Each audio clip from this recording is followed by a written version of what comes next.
The DJI Ronin Expansion Base Kit makes it possible to mount and control DJI RS2 on a jib, car, slider, cable cam, and other platforms.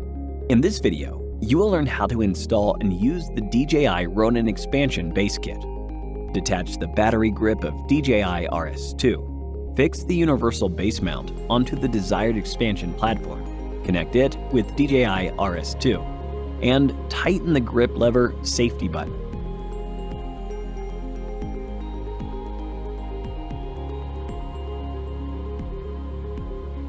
Connect the external battery adapter with the top interface of the battery grip and tighten the lock.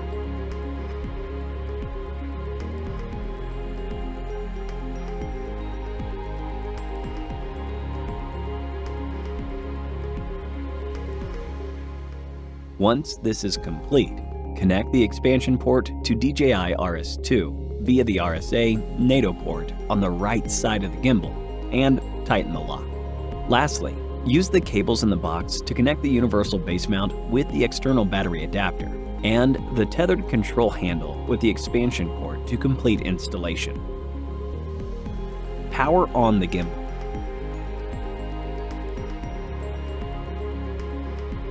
Press the sleep button on the right side of the right extension arm, and you can remotely control the gimbal's sleep mode, recording, movement, and focus. Thanks for watching.